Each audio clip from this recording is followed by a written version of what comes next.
Welcome to my channel learning Pathshala. आज हम करेंगे न्यू टॉपिक स्पेशल रेक्टेंगल। इससे प्रीवियस वीडियो में मैंने आपको रेक्टेंगल से रिलेटेड जितनी भी प्रॉपर्टीज थी, जितने भी डाउट थे, वो सब क्लियर कर दिए हैं। तो आज हम करेंगे स्पेशल रेक्टेंगल। आखिर ये स्पेशल रेक्टेंगल होता क्या है? देखिए यहाँ पर आपको कुछ फिगर्स दिए गए हैं, आपको पहले चेक करना है इसमें कौन रेक्टेंगल है और कौन स्पेशल रेक्टेंगल है। ठीक है, तो देखिए फर्स्ट वाले फिगर में आप देख सकते हैं। देखिए चारों साइड से कितने डिग्री का एंगल बनना है, 90 डिग्री का, और अपोजिट साइड्स क्या हैं, इक्वल हैं। तो ये तो आपका रेक्टेंगल हो गया। सेम यहाँ भी ऐसी है, अपोजिट साइड इक्वल है, ठीक है, और 90 डिग्री के एंगल बनने हैं। सेम यहाँ भी ऐसी है, अपोजिट साइड इक्वल है एंड 90 डिग्री के एंगल बनने हैं। ठीक हो गया।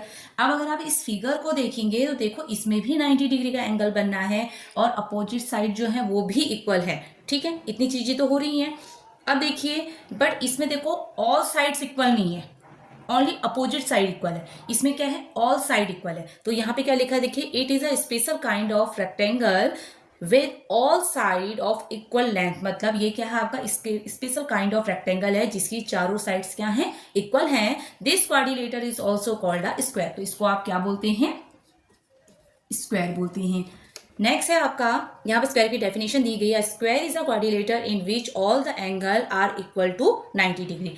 ऐसा क्वाड्रिलेटर जिसके चारों क्या एंगल क्या बनते हैं, 90 डिग्री के बनते हैं, and all the sides are equal length, और चारों साइड्स की जो लेंथ है वो भी क्या होती है, इक्वल होती है। दस every square is also a rectangle. तो आप कह सकते हैं कि सारे स्क्वायर क्या होते हैं, रेक्टेंगल होते हैं। अब कैसे कह सकते हैं, देखिए इसमें भी फोर साइड है, इसमें भी फोर साइड है, इसमें भी 90 डिग्री का एंगल बनना, इसमें भी 90 डिग्री का बनना है, इसमें अपोजिट जो साइड है वो इक्वल है, इसमें भी अपोजिट साइड क्या इक्वल है। ठीक है, तो आप कह सकते हैं कि स्क्वायर जो है वो रेक्टेंगल है। बट रेक्टेंगल क्या नहीं होते हैं, स्क्वायर नहीं होते हैं। कैसे, यही वाली जो प्रॉपर्टी हमने बताया कि इसमें ओनली अपोजिट साइड इक्वल होती है, लेकिन स्क्वायर में ऐसा नहीं होता है। तो आप कह सकते हैं कि स्क्वायर तो रेक्टेंगल हो सकते हैं। ठीक है, every square is called a rectangle but every rectangle is not a square. ठीक है, यहां तक आप लोगों को क्लियर हो गया है, तो आप लोग नोट डाउन कर लीजिए इसको।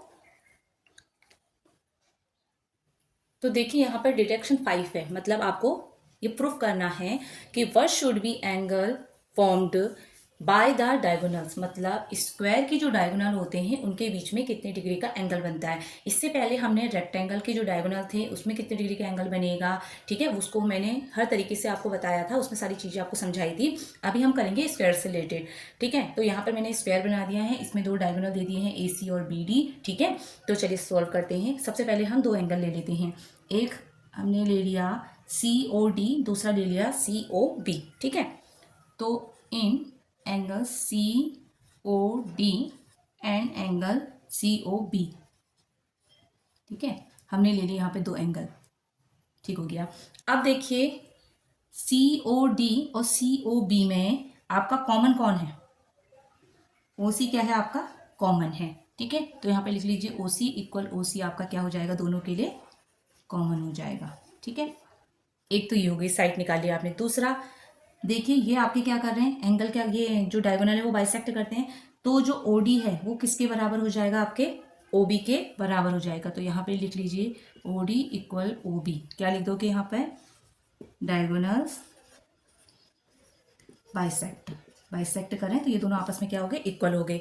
फिर अब आप देखिए हमने कहा चारों साइड्स इक्वल होती हैं, तो जो DC है वो CB के बराबर हो जाएगा। यहाँ पे लिख लीजिए DC is equal to CB। ठीक है, इक्वल साइड हो गई। तो हमने तीन साइड्स यहाँ पर प्रूफ कर दी हैं। ठीक है, तो आप क्या लिखोगे, angle COD congruence angle COB के, ठीक है, बाय SSS। ठीक है, तीन साइड्स आपने इसकी प्रूफ कर दिया, बता दिया कि ये क्या है, आपस में कॉन्ग्रेंस है। देखिए कॉन्ग्रेंस तो हमने बता दिया। ठीक है, अब ये कॉन्ग्रेंस है, इसका मतलब ये इक्वल भी होंगे। तो COD इक्वल किसके हो जाएगा, एंगल COB के, मतलब ये वाला एंगल इस एंगल के बराबर होगा। ठीक है, फॉर एग्जाम्पल हमने अगर इस एंगल को क्या ले लिया, X ले लिया, तो ये एंगल भी तो X होगा क्योंकि दोनों बराबर हैं। ठीक है, अब देखिए DBC ये क्या है, ट्राइंगल है। ठीक है, तो हम इसमें क्या कर सकते हैं, ये वाला क्या बना रहा है, एक लीनियर पेयर बना रहा है, ये एक लीनियर पेयर बना रहा है, तो इन दोनों का जो सम है वो किसके इक्वल हो जाएगा, 180 डिग्री के इक्वल हो जाएगा। तो यहाँ पे लिख लीजिए आप COD plus COB equal 180 degree, मतलब x angle x plus x equal किसके हो जाएगा 180 डिग्री की हो जाएगा। ठीक है, एक्स एक्स कितने हो गए आपके 2x हो गए मतलब 180 डिग्री। तो x की वैल्यू यहाँ से कितनी आ गई 2 से इसको कट करोगे तो 90 डिग्री। तो 90 डिग्री आ गई मतलब जो ये वाला एंगल है ये कितने डिग्री का आ गया 90। तो ये भी आपका 90 हो गया, ये भी 90 हो गया और ये भी आपका कितना हो गया 90 हो गया, क्योंकि अपोजिट एंगल आपके क्या है इक्वल है। अगर आप एक एंगल निकाल दोगे तो ऑटोमेटिकली सारे एंगल्स आपके क्लियर हो जाएंगे। ठीक है, तो आपको समझ में आ गया कि जो स्क्वायर है उसमें जो डायगोनल्स होते हैं उनके बीच में कितने डिग्री का एंगल बनता है 90 डिग्री का। यहाँ पर भी 90 डिग्री होता है और डायगोनल्स के बीच में भी यहाँ पर भी क्या होता है 90 डिग्री का एंगल होता है। ठीक है, आप लोग उसको नोट डाउन कर लीजिए। तो इससे प्रूफ हो गया जो हमारे डायगोनल्स हैं वो आपस में क्या करते हैं जब बाइसेक्ट करते हैं तो कितने डिग्री का एंगल बनाते हैं 90 डिग्री का एंगल बनाते हैं।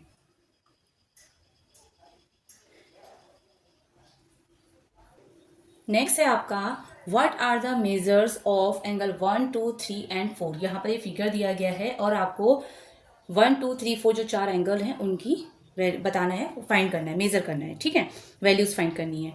तो देखिए इस स्क्वायर में देखिए ये दोनों तो आपके 90 डिग्रीज के हो गए। ठीक है, अब हमने क्या करा हमने लिया देखिए ये साइड और ये साइड आपस में क्या है इक्वल है, मतलब AD और DC आपस में क्या है इक्वल है। सेम ऐसी AB और BC भी इक्वल है, मतलब चारों साइड से इक्वल है। ठीक है, तो इस साइड के सामने वाला एंगल और इस साइड के सामने वाला एंगल वो भी क्या हो जाएगा इक्वल हो जाएगा। ठीक है, हमने कहा कि AD जो है वो किसके बराबर है DC के बराबर है, तो एंगल 1 भी किसके बराबर हो जाएगा एंगल 2 के बराबर हो जाएगा। सॉरी हाँ, एंगल 1 किसके बराबर हो जाएगा एंगल 3 के। ठीक है, सेम ऐसे इधर भी देख लीजिए एंगल 2 जो हो जाएगा वो किसके बराबर हो जाएगा एंगल 4 के बराबर हो जाएगा। ये चीजें हमने कह दी। ठीक है, अब आप देखिए इस वाले एंगल में देखिए एंगल 1 और एंगल 2 का जब सम होगा एंगल 1 प्लस एंगल 2 इनका सम जो होगा वो कितने डिग्री का होगा 90 डिग्री का, क्योंकि हमारी जो ये साइड है ये कितने डिग्री की होती है 90 डिग्री की होती है। तो एंगल 1 प्लस एंगल 2 इक्वल में कितना हो गया 90 डिग्री हो गया। नेक्स्ट और क्या देखिए इधर देखिए इस वाले एंगल में ADC में एंगल 1 ये वाला। ठीक है, एंगल D की जगह पर आप 90 डिग्री डाल दीजिए और C की यहाँ पे 3 इक्वल कितना होगा 180 डिग्री ये वाला एंगल। ठीक है, तो यहाँ से एंगल 1 प्लस एंगल 3 कितना आ गया, इन दोनों को माइनस करेंगे तो 90 डिग्री आ गया। ठीक है, 1 की वैल्यू आपके पास है कितने रख लेंगे एंगल 3 रख लीजिए यहाँ पे। ठीक है, तो यहाँ पर 2 एंगल 3 इजिकल टू कितना हो गया 90 डिग्री, मतलब एंगल 3 की वैल्यू कितनी आ गई 2 से 90 को कट किया तो 45 डिग्री आ गया। अगर एंगल 3 की वैल्यू 45 डिग्री है तो एंगल 1 की वैल्यू भी तो 45 डिग्री होगी। ये दोनों क्लियर हो गए। अब इधर आते हैं, सेम जैसे आपने इधर करा वैसे आप इधर भी करिए ABC में। ठीक है, आप ले लीजिए एंगल 2 प्लस 90 डिग्री और प्लस एंगल 4 इक्वल में कितना हो गया 180 डिग्री।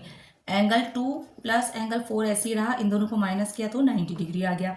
अब एंगल 2 की जगह पर आप एंगल 4 ले लीजिए, angle 4 plus angle 4 is equal to 90 degree. तो 2 angle 4 is equal to 90 degree. तो यहाँ से एंगल 4 की वैल्यू कितनी आ गई आपकी 45 डिग्री।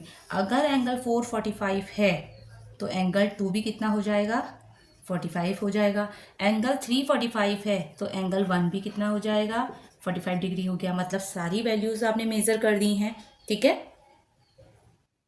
तो आप लोग इसको पहले नोट डाउन करिए।